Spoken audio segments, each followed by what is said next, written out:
Neil? I'm fine. How are you? Good, good. Okay, perfect. Yeah, just when you speak to me, just try to look at me here a little bit.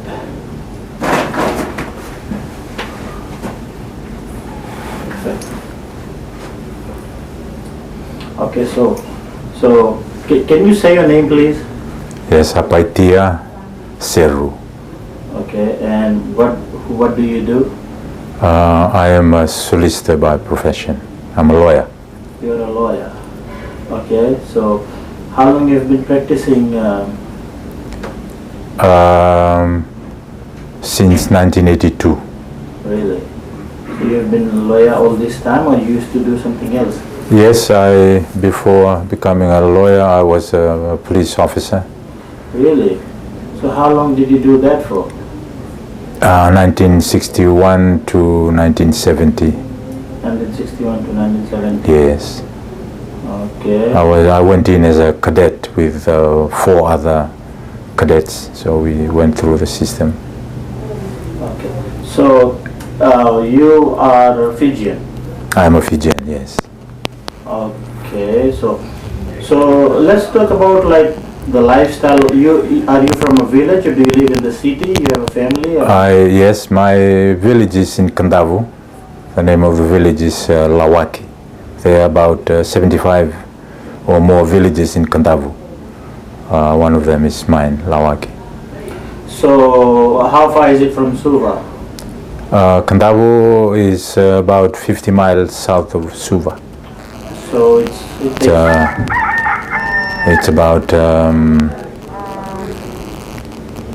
all-night travel. You know, if you travel, when you travel by boat, you travel all night, and in the morning then you are down in the island in Kandavu.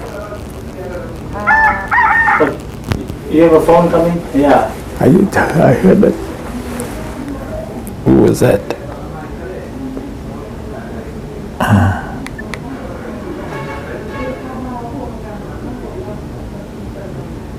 I think I better switch this off.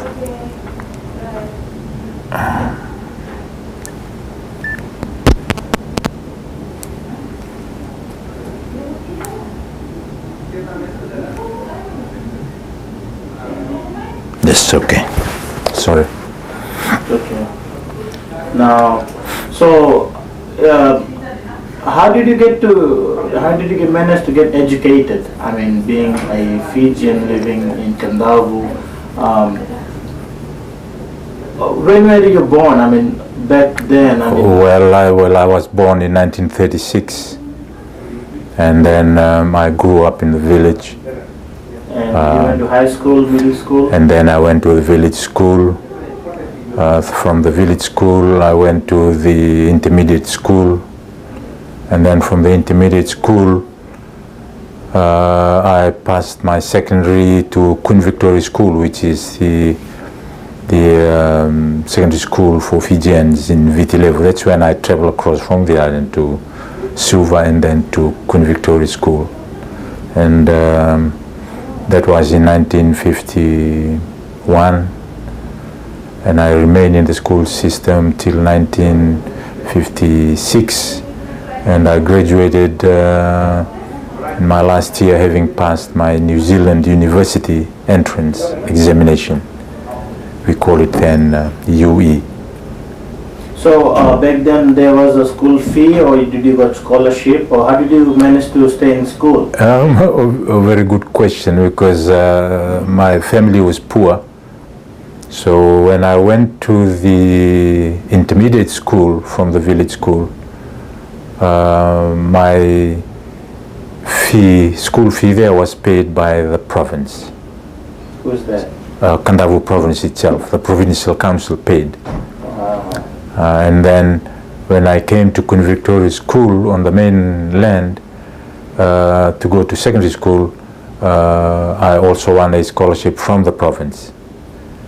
And they paid through my school fees right through the 6 years I was at the secondary school at Queen Victoria. And then what happened after the second? And then when I passed my New Zealand University entrance examination, I came out and worked for government. In those days it was then the Colonial Secretary's office.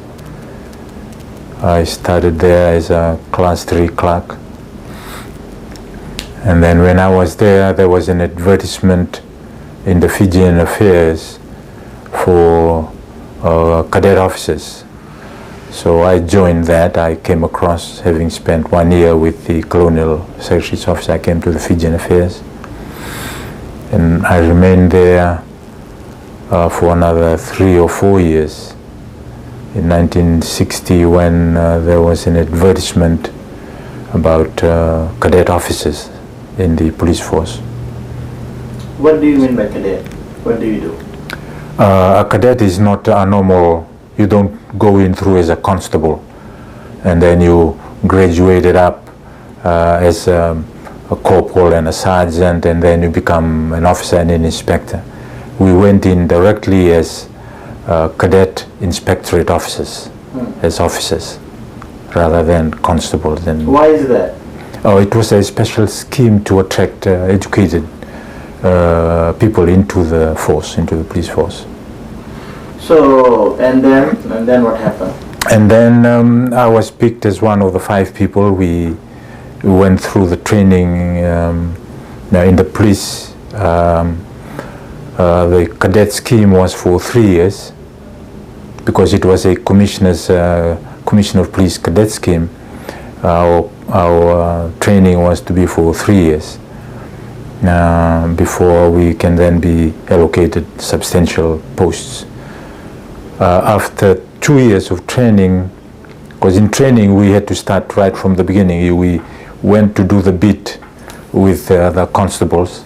We were dressed as constables. The only differentiation that was on us was a white thing on the epaulette of both sides, which says that that is a sign that we are cadets. We are not normal constable, although we were in a constable's uniform. So we went through that, and then we did the beat. We did beat duty with the rest of the policemen. In the night, we given areas, beat areas around the town, patrolling our beat for the 6 hours until morning. We went through that, and we then were attached to the crime. After doing general duties first, we were then attached to the normal police station, looking after the procedures there. Now the station diary, we keep the station diary, recording everything that happens within the 24 hours, doing the normal 8-hour shift. So there were a lot of Fijians back then in police force, or just Fijians? Yes, there was quite a lot. Really? Both a mixture of both. All the races were there. The Indians, the Fijians, and the part Europeans, and all the other. So there was a lot of crime back then, or no? There was not in the volume that it has now. There was crime then, but what kind of crime, like a regular crime, you would see back then? Theft, stealing, breaking into shops, or breaking into homes. There was now and again we would have murders and manslaughters and sexual offences. Of course, they were also there, but not in the volume that it is today. So what is the percentage you think back then and today? Oh, I think the rate has doubled, more than doubled. Really? Than what it was in those days. Yes. So let's go back a little bit. So when you were young in high school, like primary school, what do you used to do after when you finish your school? What do you do in the afternoon? Do you go play, or do you go help your father fish in the sea, or you had farm, or what did you? What was your? Yes, well, because we were then. I was brought up in the village. In the village, all you attend to is after the school holidays, you go to the village for the Christmas holiday.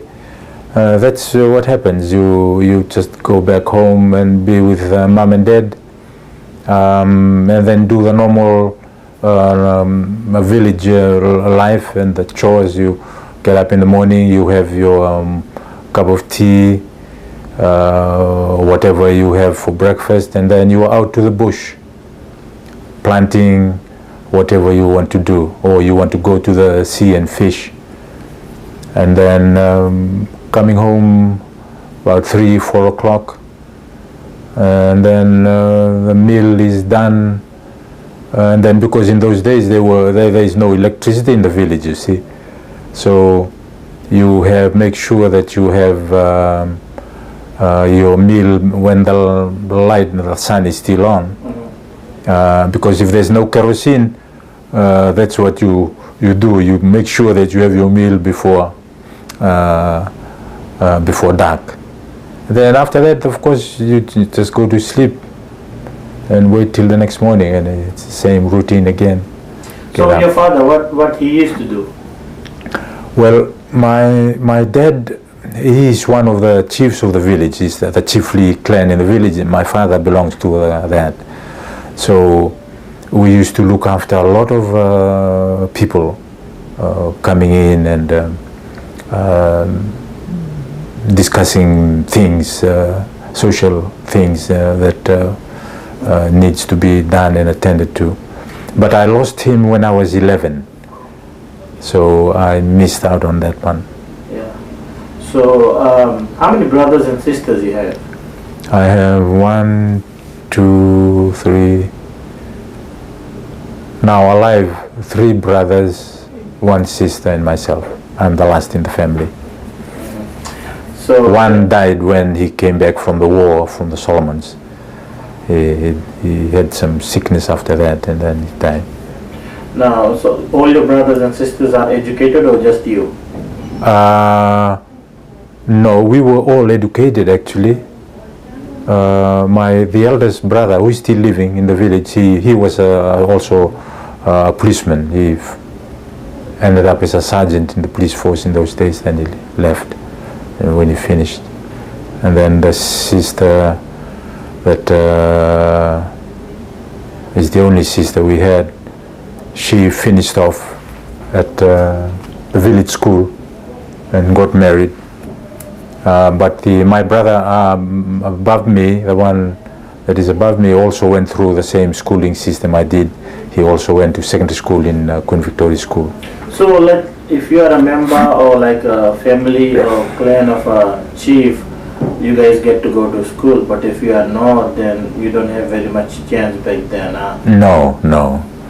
Or if you finish there, and then all you do is you just stay in the village, do your village life, do your planting and whatever you have to do, but learning the custom, learning the system, you know, the traditions. So and what all was that. the custom and the tradition back then? Well, when you sorry. talk, look at me. Right. The custom and the tradition then, although it still exists today, but it's not so much practiced because of the probably the change in the system brought about by a lot of these new changes that are coming into society. Like what? I mean, give me details and tell me about the custom. Well, in those days, staying in the village, there is no shouting in the village. There's no shouting. You can't go around the village with your towel hanging around your neck. It's a sign of arrogance, you see.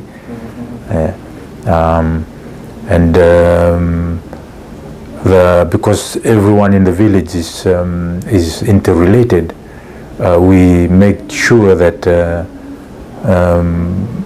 everybody looks after the kids. I could be disciplined by my uncle who is on the other side of the village. If I go there and he saw me doing something wrong, I will receive the cane.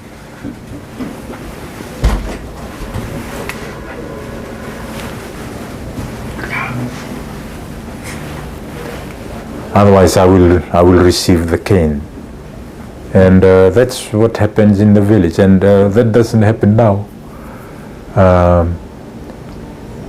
and you're disciplined by your relatives who are all over the place, and young people are subject to discipline, and if the old people are dissatisfied with what the young people are doing, we get called into the village meeting, which takes place either once or twice in the week. They call us, and even there, if it's a bad one, we will all be caned by the adults in the meeting. But you hardly see that these days. Now, back then you used to wear clothes. What kind of clothing you used to wear? I mean, yes. The early Fijians, they didn't have clothes. They were wearing like. Yes. And how was the difference between then and early Fijians' life? Well, by the time I grew up, none of that took place. You are to make sure that when you're in the village, you are dressed. There's no nakedness to be seen anywhere. So what made you change that? What happened? Why is that? I don't know. I suppose it's the influx of probably a bit of it but tourism in those days was practically nil. It's just that when people coming to the town, they see what is happening in the town, I suppose. That's when they pick up things that are not traditional. So who would they see in town? White people, like yes, Australians? Probably the white people, mainly, who are in towns with this kind of that kind of dress they do. So they pick it up, and but otherwise, still in the village, this is one of the things that they try to maintain, the dress.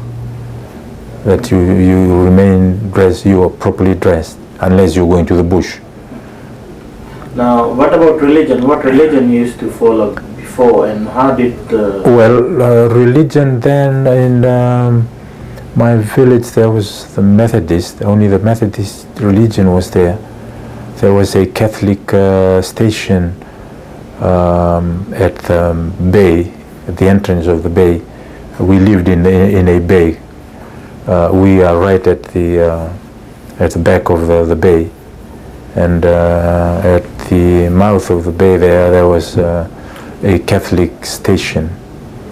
So what was the difference between Catholic and Methodist? Not much difference. In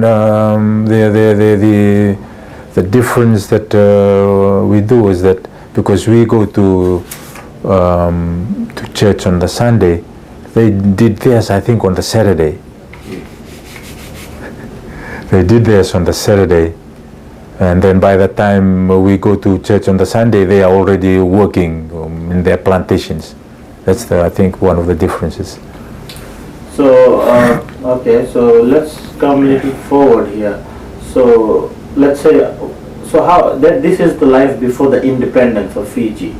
That is true. That is true. Yes, before independence. So how did the lifestyle change after the independence? Well, then certain things happen. Before independence. Oh no, after independence, they changed certain structures in the society. The bully who was then the head official for the Tikina was taken out. So there was no bully.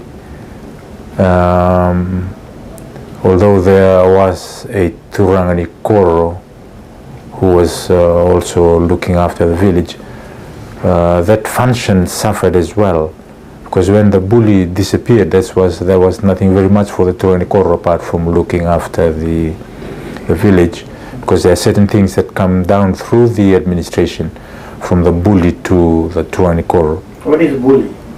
The bully is the man who is in charge of the province, of the Tikina, which is a district.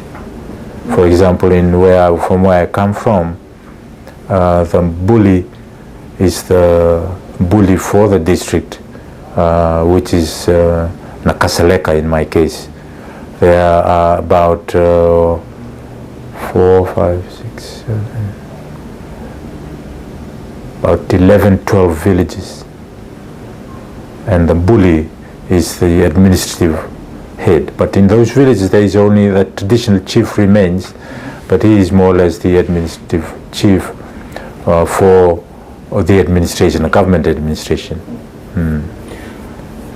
So what was, there was any law changes after the independence, or all the laws was the same before or after? Well, this is one of the changes in the law. They did away with the bully, the position of the, it's called the Turang bully. Yeah, so it's just the bully will be sufficient. When they take him out from the administrative structure, a lot of things suffered down below, and also from the province, because the Roko will have to liaise with the bullies. So they removed some of the bullies. So you guys were not getting proper funding, or what was missing? Well, the funding was never there because it ends with the province. The FAB funding that comes are allocated to the province, and it goes to the station where the Roko is situated, in the probably mostly in the chiefly village, where the chief, who is the recognized chief of the province, is situated. That's where they normally put the office, the provincial office for the 14 provinces around the country. So how was the economy before the independence and after the independence? There were a lot of jobs. I mean, what was the main income for Fiji back then, like before the independence? I remember there was no tourism. So no, it was really just the coconut industry and the sugar industry. It was what I could remember in those days. Those that live in Vunolevu and Vitilevu, the sugar was the main means of survival and for the country, and the coconuts, copra, which the islands were involved in. So there were a lot of Fijians owning the copra plantations, or like sugarcane plantations, or they were farming it, or what was going on back then? Very little Fijian were farming their land on cane. It was mainly the Indian cane farmers. Why in was those that? days. I think they were not really interested in sugar cane, because it is quite something to plant cane. It's you have to go through certain procedures, and I think they were not involved, because I think mainly from the beginning the Fijians were not used to the foreigners bossing over them. They would rather go through their traditional chiefs. You know, they accept directions and orders from the traditional chief. When there was an European or someone else being put before him, they didn't like it. So I think that's one of the reasons too why they have shied away from sugarcane farming. But now, of course, there are quite a few of them, but only a few. So now, so before, how were these chiefs? I mean, they were educated. I mean, how would you know if they're making the right judgment? I mean, they were not educated, or they were educated? Yes. Well, the traditional chiefs, they have protocols to follow. They have their own advisors in the system, in the villages. They have their spokesman, and the village elders are there to advise him. But his decision, of course, is final on the matter. Mm-hmm. So how did it change after the independence? I mean, now we have like a independent country with lots of people are following British system in Fiji, which was set by England. Yes. So how did it affect Fijian life? I mean, did it work with it or not? Well, the Fijian village life remains the same as it was in those days. Nothing much changes, although there was a change in the name, and of course the government was in the mainland in Suva.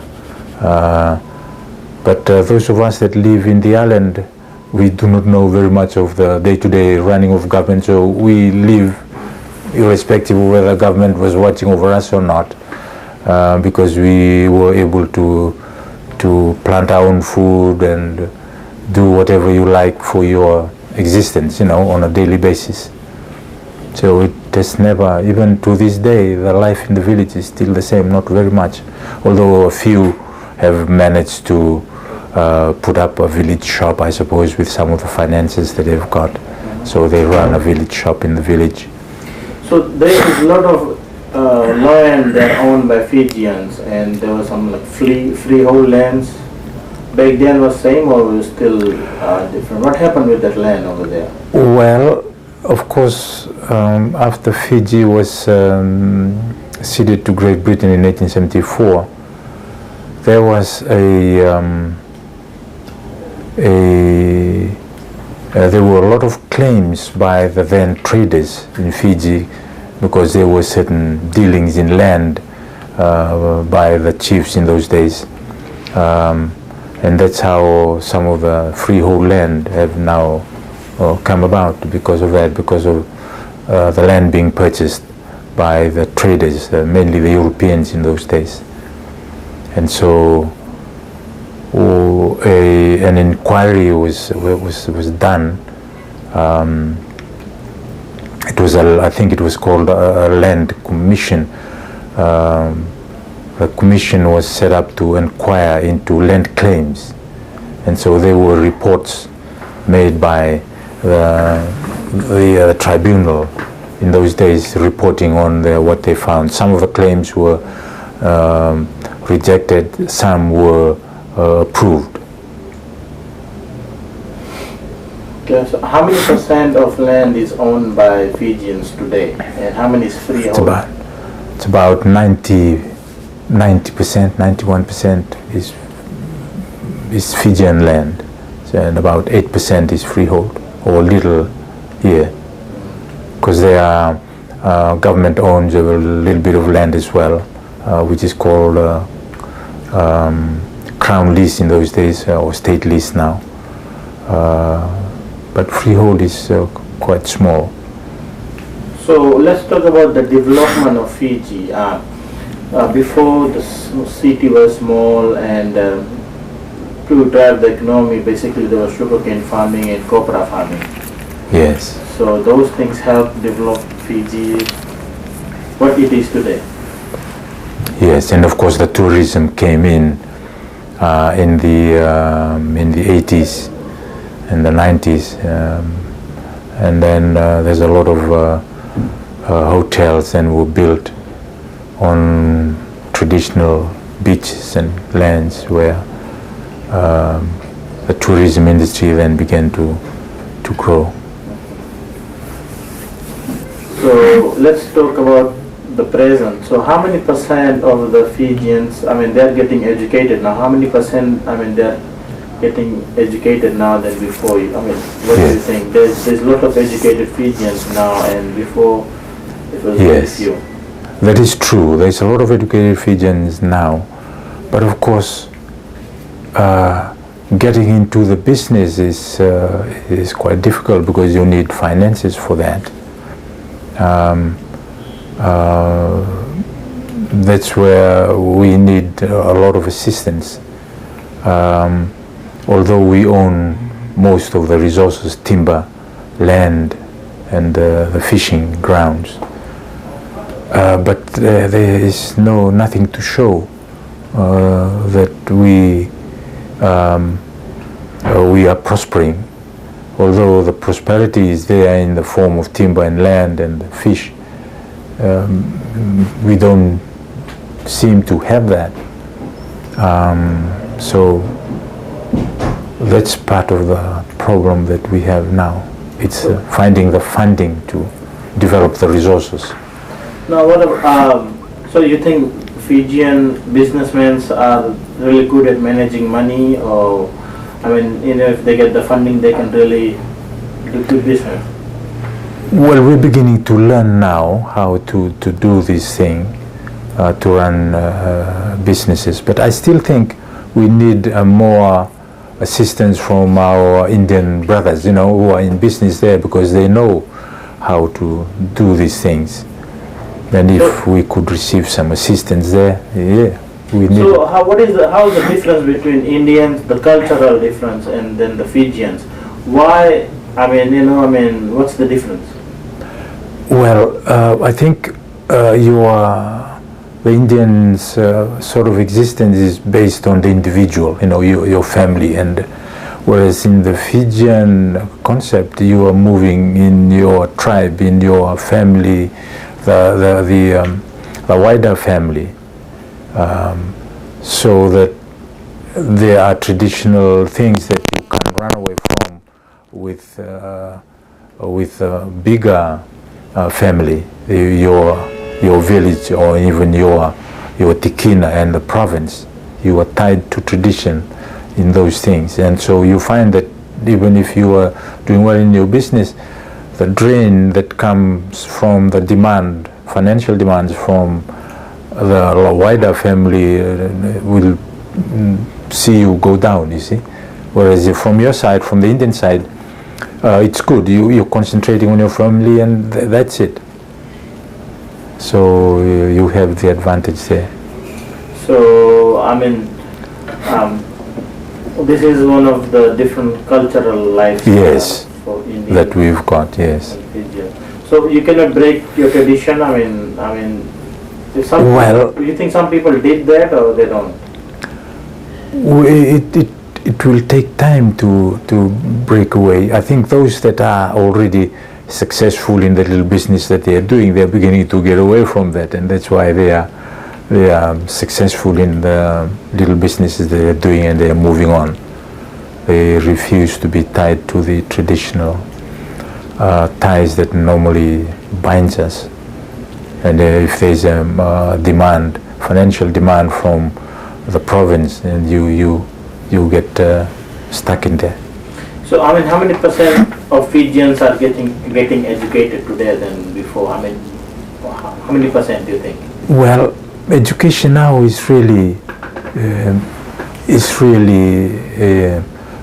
improving and growing. In fact, we would say that our population here is literate rather than illiterate. The education that is now presently being done in the system, it's good. Everybody goes to school, although there are some dropouts. The education is good. I would say that 90% understand English. Even though they stay in the village, they will understand how to express themselves in English. Okay. I think you change your position. Can you stay there? Don't move. So can you repeat the whole thing again, like how many percent, 90%? Yes, I would say that about 90% of the Fijians now are educated, in the sense that they've gone through some education to secondary level. And that the Fijian society is getting literate and more as the years go by, because they have access to education. So how are they getting educated? I mean, before you got a scholarship, now they're paying school fees, or the schools are free, or how are they managing? I mean, regular basic Fijian who works like in a warehouse, in an office, or like in a garage, they manage to educate their family. I mean, they have a smaller family now, like 3-4 kids, than before, like 7-8 kids. I mean, how is different? Yes, that is a contributing factor. Families are beginning to grow a little smaller than what it used to be. I suppose that is due to the economic factor that they face looking after the children. But in the villages, the family now varies. It grows. Some have more children, some have less. But the tendency is that you have the children you have now is not as much as it used to be. Now, let's talk about. So, how was the lifestyle? I mean, Ratu Mara, he was the president. Okay. From 70 till like 86 or 87. Yes. He was the prime minister. Yes. How was the Fijian life? It was good before, or is it better now? Well, the system to the Fijian in the village is still the same, because nothing actually filters down to them at that level. All they know is that what they hear in the radio, and because they do not have access to newspapers, which is in the towns and the cities. In the villages, nothing has changed really, apart from more of them are moving away from the village to look for jobs in the towns and cities to educate their children and things like that. So there is in fact a drain from the village life. The bright lights of the town and the cities attracts them, and they move to the cities. So the dressing has changed too. A lot of people are into hip hops, and yes, that is true. That is true in the cities, but back in the village you can't dress like that. Yeah, you know how to dress when you are in the village. It's only when you are in the cities and the towns you may dress like that, but in the village you will be told off. What about, alcohol and crime is up now? Well, this is also a problem. In the villages, unless there is a shop that might have a license to sell liquor, then they have access to that, but in some places they don't have that. So sometimes they are accused of brewing their own home brew. Yeah, and of course, which is quite lethal because it's very potent. Now, what kind of natural resource Fiji has? They have gold, they have... Well, the natural resource here, there is gold there is copper still to be mined. Then of course the timber, there's a lot of indigenous timber, and of course with the mahogany now and the pine. So there's quite a few there. So, who owns the gold company? Is it owned by Fijians or is it owned by government? No, it's owned by an Australian company that operates the coal mine at Forgotten. And what about the sugarcane? Is it owned by the government or is it owned by... Well, the shareholding in the sugar industry now, yes, I think the government has the majority of shareholding in the sugar. Now, so let's see, today we have a lot of problems in politics. Oh yes. Why is that?